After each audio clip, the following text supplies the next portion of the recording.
Hi viewers, কেমন আছেন সবাই? আশা করি ভালোই আছেন। আজকের ক্লাসটা আমরা পার্ট বি গ্রামার 30 মার্কস এটা নিয়ে আলোচনা করব। তো চলো এখন আমরা ক্লাসটা শুরু করি। 4 নং প্রশ্নের উত্তর, এটাতে থাকবে কোহেসিভ ডিভাইস। কোহেসিভ ডিভাইস কোনগুলো প্রথমে আমাদের সেটা সিলেক্ট করতে হবে। তো এইটা নিয়ে কিন্তু আমার গ্রামার পার্টে আলোচনা করা আছে। তোমরা অবশ্যই ক্লাস 8-এর গ্রামার পার্টটা ভালোভাবে দেখে নিবে, তাহলে একদম ইজি হয়ে যাবে কোহেসিভ ডিভাইস, এবং 10 থেকে 10 অবশ্যই পাবে এবং সবাই পাবে। তো কোনগুলো কোহেসিভ ডিভাইস এখানে সিলেক্ট করেছি, দেখো since, however, specially, though, due to. তো এখন প্রশ্ন হচ্ছে এইগুলার পারপাস কি বা উদ্দেশ্যটা কি। তো এখানে এক একটা সেটে উদ্দেশ্য এক এক রকম লেখা রয়েছে। তো এগুলো না শিখে তোমরা অবশ্যই আমার গ্রামার পার্টটাতে যে পারপাসগুলো দেওয়া রয়েছে ওইগুলো শিখে নিবে, ঠিক আছে? তাহলে সবগুলোর জন্যই কাজে লাগবে। আশা করছি বুঝতে পেরেছো। তারপর এখানে রয়েছে right form of verb. Right form verb করার ক্ষেত্রে আমাদের প্রথমে বুঝতে হবে এই যে প্যাসেজটা, এটা প্রেজেন্টে আছে নাকি পাস্টে আছে। এই প্যাসেজটা কিন্তু প্রেজেন্টে আছে, অর্থাৎ ইটিং, ফুড এগুলো নিয়ে আলোচনা করা হয়েছে। আচ্ছা, আমরা এর অ্যান্সারটা করি। দেখো, হোয়াইলের পর সবসময় ভার্বের সাথে আইএনজি, তো কি হয়ে যাবে? ইটিং। দেন স্যাটিসফাইড কি হয়ে যাবে? এই যে টু এর পর সবসময় ভার্বের বেস ফর্ম বা প্রথম রূপ হবে, তো এইটাই থাকবে। দেন এখানেও টু এর পর এই যে প্রিজার্ভ, এটা প্রিজার্ভই থাকবে।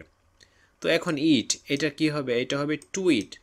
আ ম্যান নিডস, একজন মানুষের প্রয়োজন কি? টু ইট গুড ফুড, ভালো খাবার খেতে, ঠিক আছে? উদ্দেশ্য বুঝাইছে।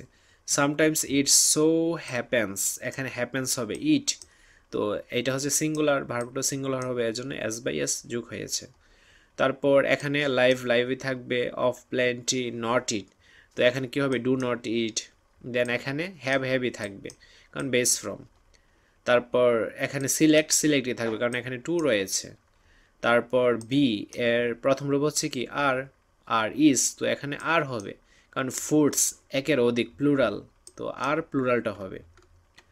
তারপর এখানে কি বলছে যে এসএসসি 2025 শেষ মুহূর্তের প্রস্তুতি কোর্সটি করে পরীক্ষার টেনশন আজই দূর করে ফেলো। এই স্পেশাল প্রোমো কোড ব্যবহার করলে পেয়ে যাবে 500 থেকে 1000 টাকা পর্যন্ত ডিসকাউন্ট। কোর্সটি সকল গ্রুপের জন্য অ্যাভেলেবল। জি রান পার্টিসিপল আর ইনফিনিটিভ ব্যবহার করা। জি রান হচ্ছে ভার্বের সাথে আইএনজি, পার্টিসিপল আইএনজি। ইনফিনিটিভ কি? ইনফিনিটিভ হচ্ছে টু প্লাস বি ওয়ান। তো এখানে দেখো ডিসাইডেড, সবসময় ডিসাইড যে শব্দটা এটার পর ইনফিনিটিভ হবে, অর্থাৎ টু স্টার্ট, এটা হবে টু প্লাস ভার্বের প্রথম রূপ হবে। দেন এখানে আমরা কি দিব? হোয়াইলের পর ভার্বের সাথে আইএনজি, রিডিং। দেন এখানে কি দিব? অফ টাস্ক, তো এখানে হবে টু অ্যাকমপ্লিশ, ঠিক আছে? টু অ্যাকমপ্লিশ এইটা হবে, অর্থাৎ টাস্ক শব্দটার পর সবসময় ইনফিনিটিভ হয়। তারপর ডি, ডি হবে ওয়ার্কিং, কারণ এখানে দেখো ফুল স্টপ প্রথম শুরু হয়েছে, তো অবশ্যই ওয়ার্কিং দিয়ে শুরু করতে হবে, আইএনজি হবে। তারপর ইয়ে কি হবে? ব্রেক, এরপর সবসময় ইনফিনিটিভ হবে, টু রিল্যাক্স।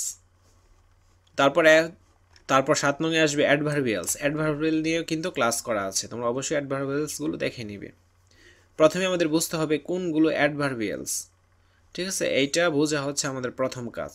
তো এখানে দেখো টাইম অফ অ্যাডভার্বিয়ালসগুলো দেওয়া রয়েছে, যে ইয়াস্টারডে, এগো, আর্লিয়ার, তারপর লাস্ট প্লাস টাইম। এইগুলা থাকলে কি হবে? এইগুলা হবে অ্যাডভার্বিয়াল, এবং এইগুলা থাকলে এইগুলা দিবে, কমা দিবে, দেন এই সেন্টেন্সটা লিখে দিবে। একটা সেন্টেন্স তৈরি করতে হবে তোমাদের। Then tomorrow, next plus time, in the future, এইগুলা থাকলে I will go to market, কারণ এগুলা দ্বারা ফিউচার বোঝাই। Then every plus time, sometimes, general, normal, এগুলো থাকলে এগুলো দিবা। দেন আই প্লে ফুটবল, এটা দিবা। Now, at present, at this moment থাকলে এগুলো দিয়ে দেন এই সেন্টেন্সটা লিখবে, ঠিক আছে? এই যে প্রেজেন্ট কন্টিনিউয়াস টেন্স। তারপর just now, recently, today, this plus time, এগুলো থাকলে he has written a letter, এইটা লিখবে। তারপর at this moment, by 1 PM, man, while, এগুলো থাকলে এই সেন্টেন্সগুলো ইউজ করবে, ঠিক আছে? তো আশা করছি বুঝতে পেরেছো। তো আমরা এখন দেখো, এখানে দেখে নিই। তো আমাদের এখন বলছে অ্যাডভার্বিয়ালসগুলো খুঁজে বের করো। আমরা অ্যাডভার্বিয়ালসগুলো কিন্তু খুঁজে বের করেছি, এই যে, ঠিক আছে?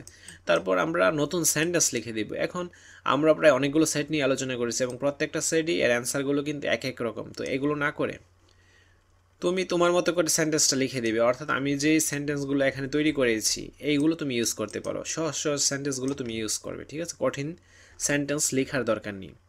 যেমন I visited the beautiful place, বা আই প্লে ফুটবল, এরকম, বা আই প্লেড ফুটবল, এরকম সেন্টেন্সগুলো তুমি ইউজ করে দিবে, তাহলে হয়ে যাবে। অর্থাৎ এগুলো শিখলেই তুমি সব ক্ষেত্রে এগুলো ইউজ করতে পারো, ঠিক আছে? এর ফলে প্রত্যেকটা সেটের জন্য আলাদা আলাদা করে এগুলো মুখস্থ করতে হবে না। আশা করছি বুঝতে পেরেছো। তো আজকের ক্লাসটা এই পর্যন্ত। পরবর্তী ক্লাসটা আমরা পার্ট সি, রাইটিং পার্ট, এটা নিয়ে আলোচনা করবো। ধন্যবাদ সবাইকে।